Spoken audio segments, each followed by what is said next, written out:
True believers, to another Spider-Man PS4 and Homecoming related video, as well as to Marvel in general. This is the collaboration video that I discussed in the previous videos with me and SPIDEYSK8RBOY, who I have on phone right now.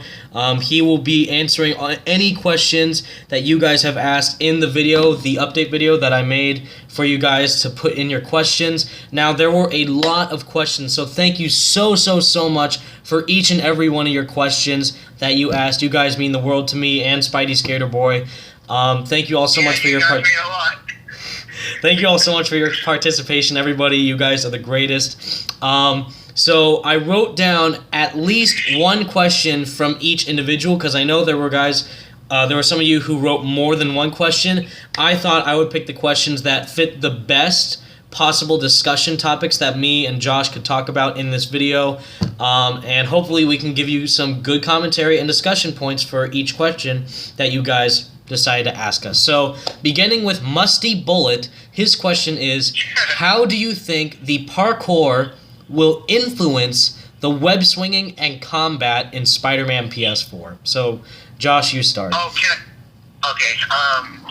Well, I think I know how to answer this correctly since I'm very into parkour and I dabble in it a bit myself, even though I haven't done it in a while. But the way how I see it is, if you've ever played any Assassin's Creed game, mainly in particular Syndicate and Part 3, the way how those characters move on buildings and how they jump from ledge to ledge, and also including the fact that Spider-Man can crawl on walls and do all this extracurricular shit that no one else can.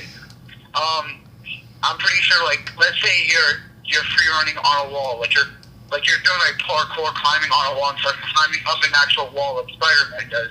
Right. And you just decide to wall run up the wall, and then you press the web swing button.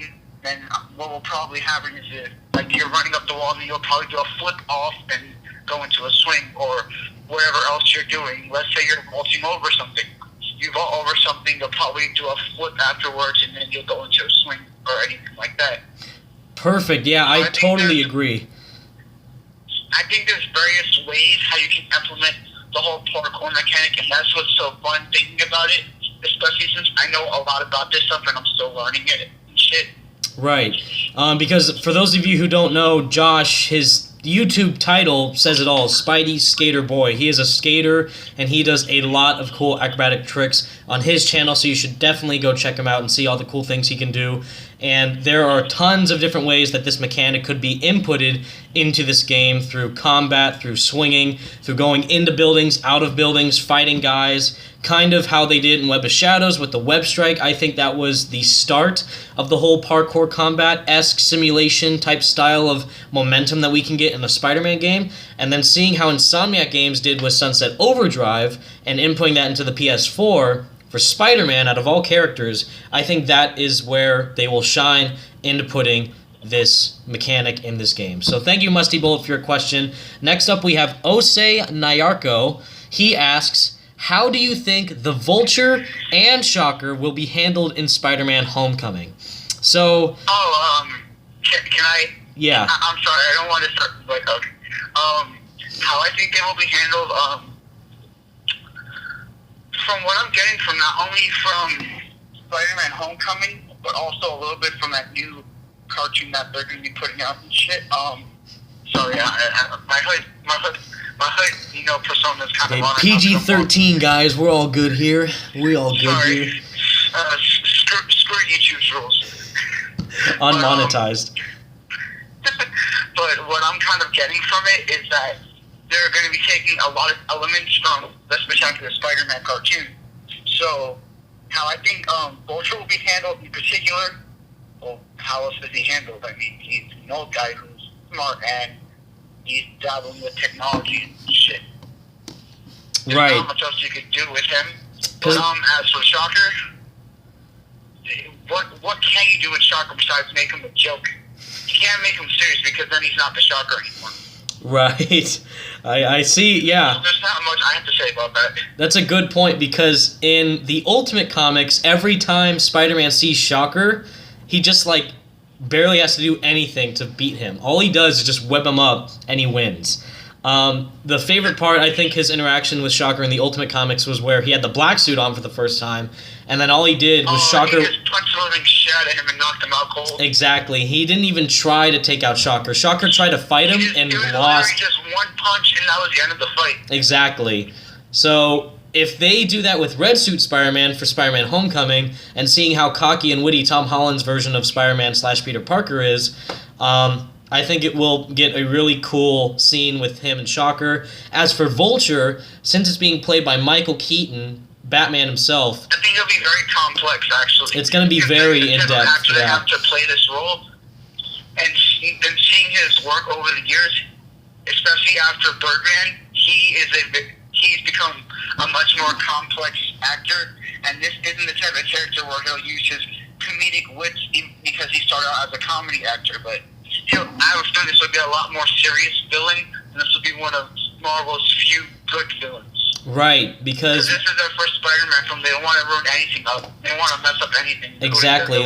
And think about why they're choosing. Like Michael Keaton. Exactly. Yeah, especially since the fact that they chose Michael Keaton out of any other actor to play as Adrian Toomes, the Vulture, and then choose these villains as well, the Shocker and Vulture as the main villains, with Tinkerer as a side villain. I don't think he's going to be a main villain. He's going to be like the villain that helps the villains get with more tech and stuff.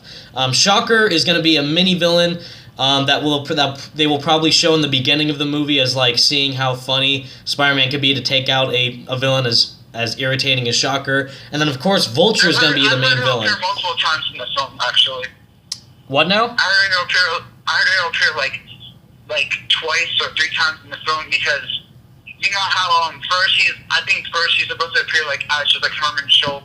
Then he because Herman Schultz is actually a relatively smart guy, and he actually originally created his own tech when he became the Shocker. So I think they'll do that first. Like he first had his own makeshift suit and everything.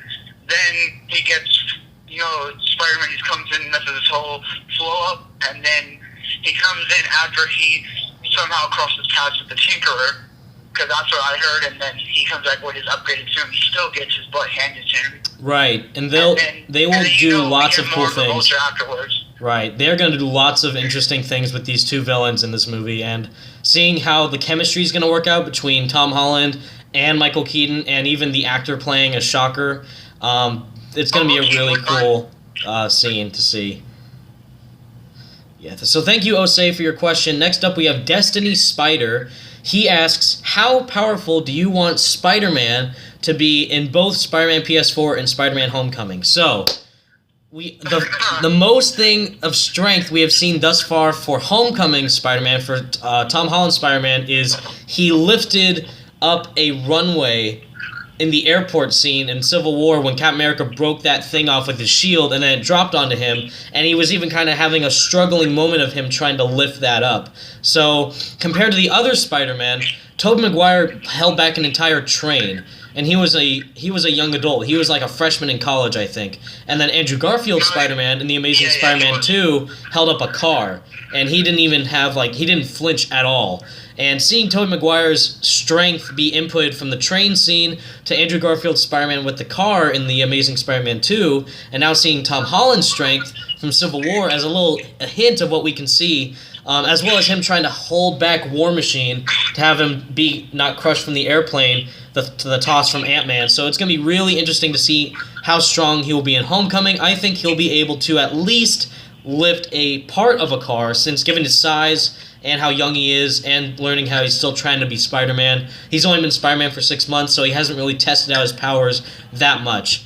But we also saw that clip in Civil War where Tony Stark shows the little footage of him as the vigilante Spider-Man, where he stops the car about to crash into the bus, and he just swings away and holds up the car and then slams it back down. So I think he's pretty strong, but not insanely strong.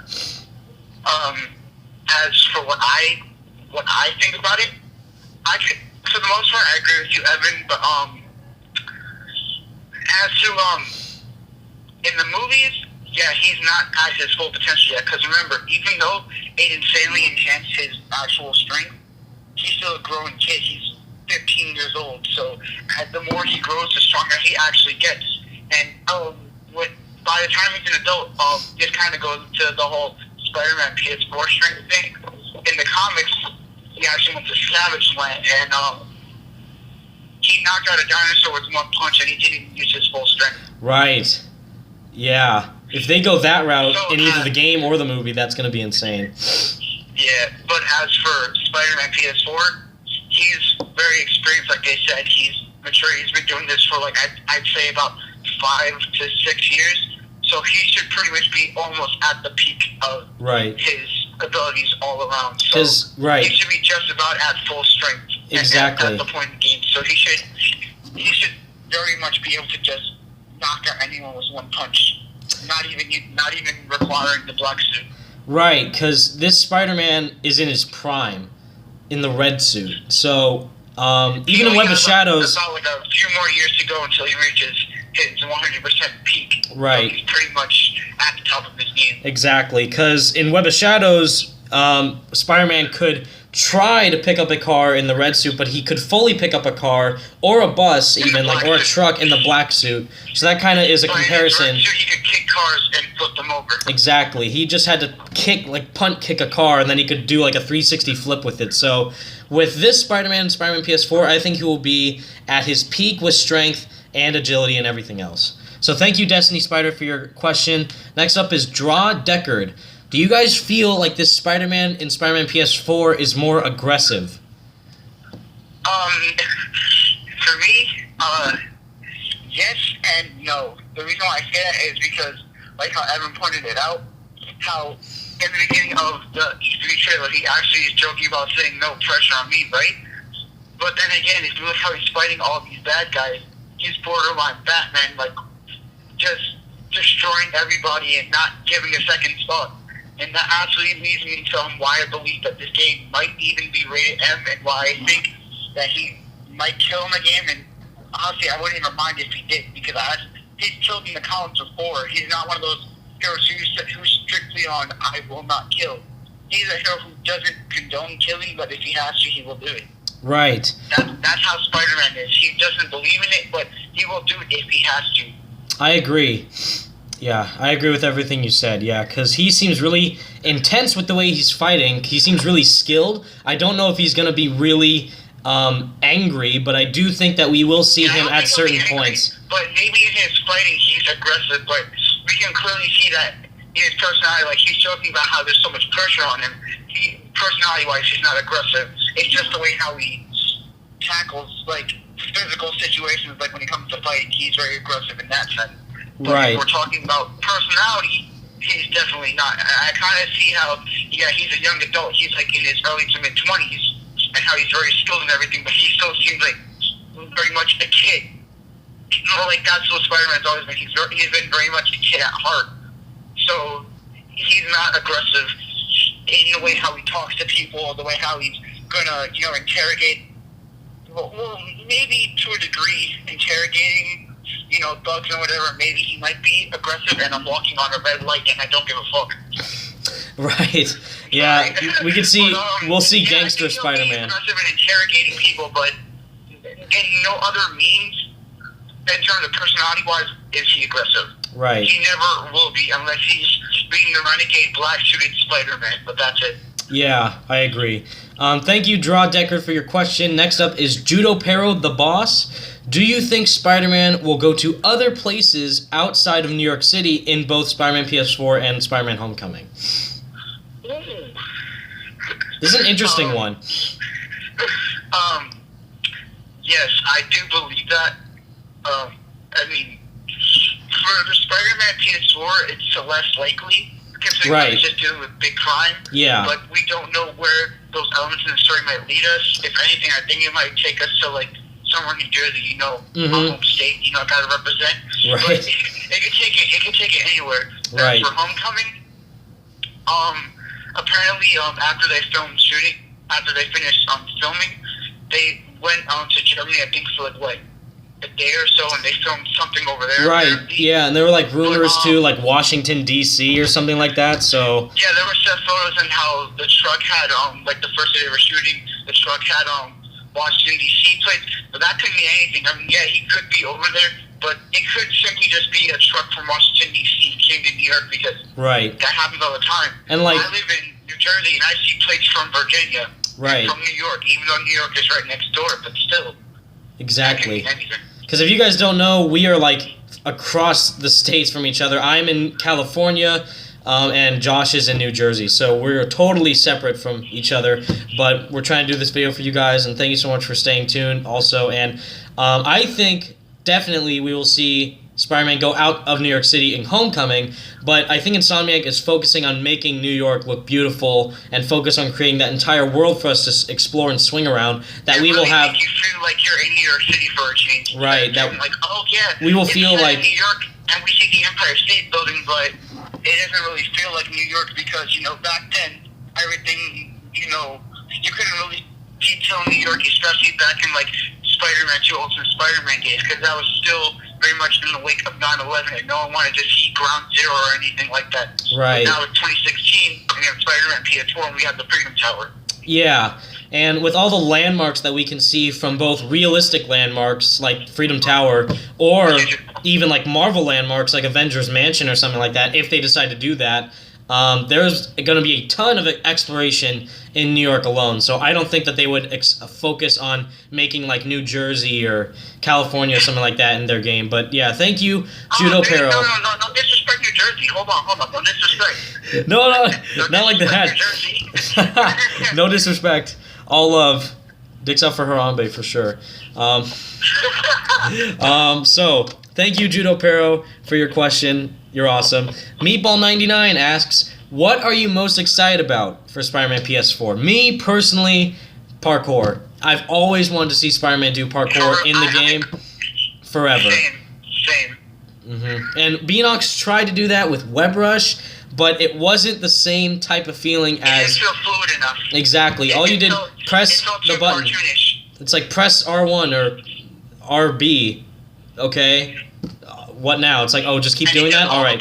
This is, for people who say, like Venom 2 Million, shouting out, sorry, but like people like Venom 2 Million who say, oh, that whole sequence in the cafe was CG, or, oh, that is going to be like one of the Assassin's Creed 3 parkour sequences in the automatic, not controllable scenes. Everything in that trailer was either an in-engine scene, the game, or gameplay. That scene in the cafe was straight up gameplay. I believe you are controlling that scene 100%. Parkour animation, but it's still gameplay. It is gameplay, but I do believe we are controlling that. And I think that this parkour element is going to be featured. It is going to be featured. Insomniac Games confirmed it, but I believe it's going to be featured prominently throughout the game. And there's going to be different features to traversal, like I've already talked about in my several videos. But parkour is a brand new one. We've never seen actual parkour in a Spider-Man game, so that has me the most excited about anything else. Like I totally agree. That's what I'm mainly excited for out of this game. And as for the parkour mechanic itself, I honestly do believe that, in particular, that cafe sequence, it's gameplay, but it's just scripted gameplay. Like in Assassin's Creed 3, where you could go through a window in whatever city you were in, and they would just show like a scripted parkour gameplay sequence. I think it's like that. I don't think we're actually controlling it, because that's too much programming for them to actually have you do something that smooth. Right. If it was controlled, they would be a little bit, at least a tad bit choppier. I can see what you mean by that, but I think that this is a game that Insomniac has poured so much time, so much effort, so much passion into. They know how important this character is, and they know... Even so, Ubisoft puts a lot of time and effort, especially when they did Assassin's Creed 3, because they hadn't made an Assassin's Creed game in like 3 or 4 years, and they put so much time and effort to introduce new and innovative things to the whole parkour video game genre. And even still, like if because they tried actually, making it controlled in future games, and it looked for the most part fluid, but it was still a bit choppy because remember you're using the analog stick, and sometimes people stop in the middle of it and it looks weird. Right. Yeah. Well, we'll just have to wait and see what happens, but I can't wait for the parkour. I mean, you could be right. You could be right. I could be wrong. You could be vice versa. We don't know yet. We'll have to wait and see. Yeah. So thank you. Oh, wait, I'm gonna cross the wrong side of the street. Yeah, so if you guys don't know, I'm in my college dorm room right now recording this on my tablet. Sorry for the bad picture quality. And Josh is walking back to his house, I'm assuming. I'm going to a friend's house, actually. I'm going to a friend's house. Right, this is live, people. This is live. We got this, you guys. So, we're professional YouTubers, all right? Promise. So, thank you, Meatball, for your question. Next up is Sasha Charlton. Do you think Tom Holland will do a better job as Spidey and Peter than Toby and Andrew did? Yes. I agree. It's simple. Again, I'm with those people. Both of them, but yes. Right, yeah. I agree with those people who... Toby did a great job as Peter. Andrew did a great job as Spider-Man. A lot of people, for some reason... I love both. I love Andrew's Peter Parker and Spider-Man. Right, because for some reason, a lot of people don't really like the iteration of what Andrew did as Peter, because like, oh, what? He's not a nerd, he has cool hair, and he can skateboard. What the hell is that? People can be nerds and skateboard as well. Yeah, that's what I do. Yeah, that's exactly what Josh does. Josh is pretty much... I get no females and I skateboard and I'm a nerd. I'm all into comics and shit like that. Exactly. So saying that kind of offends me. Wow. Dang, Sasha, you see and what you all did? my friends are nerds too, and they skateboard as well. They're Yeah. all into anime and stuff. We're all nerds, you guys. Some of us are more skilled than others, though, like Josh. Some of us are just have multiple interests besides reading comics and watching anime all day. Right. See, I didn't even think about anime. That doesn't offend anybody if you do that because that's cool. Exactly, yeah. I just can't be in the house all the time. It's all love here, guys. It's all love. So thank you, Sasha, for your question. I think Tom is going to kill it as Peter. He already did in Civil War, that one clip. And as Spider-Man, perfect. So, yeah, awesome. So thank you, Sasha, for your question. Ben10 asks, favorite video game of all time in general? Not Spider-Man game, but favorite video game. This is a hard one. That is hard. Me... I love third-person action-adventure games like Infamous and Prototype. For me, it has a lot of different variety of what type of games I'm into. You guys saw that my PS4 games collection. That's for my PS4 games. I also have an Xbox 360 and a PS3 as well. And there are a ton of amazing games on both of those systems. But for me, the type of games I'm into... a really cool type of action game like Beautiful Joe or Uncharted are some of my favorites. As for me, if we're talking about like from my childhood to now, like what's my favorite video game like since I first started playing, it would have to be freaking Crash Bandicoot. But if we're talking about like legitimately good games, not just from my childhood, it would have to be Mirror's Edge. Ooh. And I want to get a PS4 and get Mirror's Edge Catalyst because that game is so freaking beautiful. Yep. And Faith is just my forever love. I don't care what anyone says. Yep. Take notes, Insomniac. Take notes. Please. Man, so thank you, Ben 10, for your question. Next up, we have Jacko Juice. He asks, and this is the question of the millennium for Josh right here. Because once I say this question, I'm not even going to speak. Josh has this question 150%. So, Jacko Juice asks, do you think that they are going to make Peter die in the MCU to bring in Miles Morales? Oh, I was actually kind of hoping someone would bring up something similar to this. See, yes and no. I think they could go two different ways in bringing in Miles Morales. Like both of these two ways were like, at least in my opinion, would have to like require introducing Miles very early on.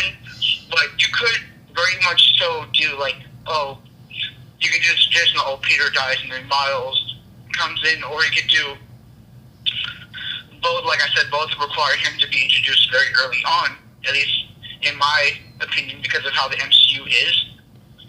Or you could just do that something very bad happens to Peter. He's like crippled, or he's like, oh, I can't do this anymore. And he knows that Miles has recently gained the same powers as he, and new ones at that. So he goes to Miles and says, look, I know that you have issues with this sort of thing, but I need you to do this for me at least. As a friend, do this for me. And then you could very simply do that and pass the torch without having Peter Parker die, and then have someone be there to, give him more web fluid and stuff instead of having Genk try to struggle so hard to figure it out just because he's Asian. He has to be the one to figure it out. Miles is somewhat smart, but he's not that smart. And just because Genk is Korean doesn't mean he has to be the smart one to figure it out on his own. You could have Peter survive and then just be like, oh, yeah, you need new web fluid? All right, I'm right here. I got you. Yeah, that'd be great. And I'm not even done. Not even done. And I'm an acting student, and I'm currently trying to, go along about that stuff. But I need to get that all sorted out. And my friend Joseph, he knows connections in Marvel, and he needs to hurry that up, so I can at least have all that stuff done just in time for when they do their reshoots. So please hurry up with that, Joseph. Please. Shout out, Joseph. Come on, dude. Okay, thank you, Jocko Juice, for your question. The Gaming Bongo asks, when did you first find out Spider-Man existed, and how did the character affect your life? I think we have the same exact answer, actually. Yep, so I was born in 1998. And 1999. Yep, and I was 4 years old when Spider-Man 1 with Tobey Maguire was released. I don't remember seeing my first ever movie, which I saw, which is Monsters, Inc., was the very first movie I ever saw as a kid, but I didn't remember a single thing of it. When, for some reason, my mom one night rented this Spider-Man movie, and I didn't know anything because I was just 4 years old, so I barely remembered anything. The first time I saw Spider-Man swinging in the city and fighting Green Goblin in that the burning building, I probably needed like 1,000 new pair of pants. Like, seriously, like, that scene was so terrifying and amazing to see at the same time, and all the chemistry that the characters had with each other was real to me. Like, I genuinely thought like someone like this man was real. Like, Spider-Man was a real person, and I didn't stop thinking that until like I think Spider-Man 2 came out in 2004 when I was 6. I'm like, what? Spider-Man's not real? No, my heart. But yeah, that movie changed my life forever. I have a very similar story to Evan. I was 3 years old when Spider-Man, Tobey Maguire, Sam Raimi, when that film came out, and I don't remember anything from that movie when I first saw it, because that was the first movie I've ever seen. But I do remember, like, not too long after they released on DVD, so I was still 3 years old because I'm in April and that movie came out in May, so I was still 3 years old. But I actually remember walking around the house holding the case of DVD, and one day sitting down with my big brother, my dad, my mother, and my older sister. My older sister wasn't that much older than me at the time, but we all sat down and we watched it. And I only remember bits and pieces from the movie, like when I watched it at that time. But that was when I was very much aware of Spider-Man, when I first became aware of him. And ever since that day, he's pretty much been like my all-time favorite fictional character. Like, my dad, he gets on my case all the time, like, oh, you need to stop obsessing over Spider-Man. I'm like, you don't understand, Dad, you really don't. Mm-hmm. Yeah, I agree. Spider-Man very much changed my life in various ways, and I'm glad he did, because I don't know what kind of person I'd be if I didn't get into all that type of stuff. Yeah, we can all relate to that, yeah. Like, without Spider-Man, I don't think you, me, or all these other amazing people who are watching this right now would even be connected to him in the way that we are. And thank you, Sam Raimi, Tobey Maguire, and Stan Lee for such an amazing experience. For real. Incredible. So, thank you, The Gaming Bongo, for your question. Next up, we have Slash Trike. He asks, what's the most emotional scene in a Spidey comic book for you? For me, my favorite, and this kind of answers the upcoming questions we have, but my favorite scene ever in a Spider-Man comic book is the scene where, in the Ultimate Comics, where Eddie finds out that Peter is Spider-Man, and then he gets so angry with him that he puts on the suit for the first time, that he tries to get back up here by doing what Peter did and putting on the suit, and then he has to focus on his emotions with dealing with hatred, sadness, depression, anger, confusion, irritation, agitation, with what these feelings mean for him and Peter and with their childhood friends, and then he finds out that his life is a total in shambles right now, and Peter's life, he's Spider-Man. So all that stuff bottles up into Eddie, and then he explodes into Venom. figuratively and literally. So that seeing that happen and reading all the other scenes, seeing all the other scenes leading up to that moment, and then the final scene when they're fighting on the football field at nighttime, beautiful. I want that scene in a movie. Seriously. I do as well, but as for me, I actually have 3 favorite, although one isn't really a favorite, 2 more so just memorable. 2 of which are my favorite. Oh, it's a bird. I was like, what the hell is that? Yeah, but first, it's when Miles Morales first figures out that he has these powers. Like when he's hanging on to things, like, oh no. And then my other, it's not even really just a scene, it's the whole comic itself, the Ultimate Spider-Man on Peter Parker issue 13, where it's just him and MJ up in his room, they're just talking, and that's the whole issue. Yeah. Because that is just so iconic. Right. And as for like what I think is most memorable for me out of all Spider-Man comics is Spider-Man issue 31, the comic where they did the tribute to 9/11. Yeah. Because one reason why that's so memorable for me is because New York City is literally like 15 minutes away without traffic. It's so close to home, and the only memory I have of 9/11 is just because I was only 2 years old. It's just me holding my mother's arms and just seeing that like one of the towers on fire and a bunch of smoke. That's literally the only memory I have of that day. Right. Yeah. And it means so much to me, and when I think about it, it bothers me a lot. When I think about 9/11, it just seriously bothers me. Yeah. So knowing that Marvel actually took the time out of the day to actually to make a comic in response to that and have it be centered around Spider-Man and have all these other characters, even villains, step in and try to help. And knowing that all of them were all in tears, knowing that they might be bad, but not every bad guy is necessarily a bad person. They all have feelings. And they know that this is just evil beyond theirs, that this is something that should not have happened. They only want a certain thing. They don't want to hurt anybody, really. They just want what they want, but they'll do whatever they need to get it, but they wouldn't do something like this. So that's why I really love that comic. But it's been so long since I've read it, I actually now that I'm just walking around, I kind of want to just go somewhere, find it, and just read it because that comic means so much to me. Right. Yeah. That and really. I'm kind of getting a little choked up now that I talk about it, but it actually means a lot to me. Right. And I'm not even joking about that whatsoever. You and a lot of other Spider-Man fans can definitely relate to that comic, dude. Yeah. I totally get it. So thank you so much for your question, /Trike. And we kind of already answered it in this question that /Trike asked, but we'll just kind of restate it, I guess. The Lazy Lego Bricks Studios asked, what's your favorite Spidey comic? And for me, it's Volume 6 of Ultimate Spider-Man where Venom. Yeah, and then SPIDEYSK8RBOY is... Oh, as for me, it's Volume 1 of Miles Morales Ultimate Spider-Man.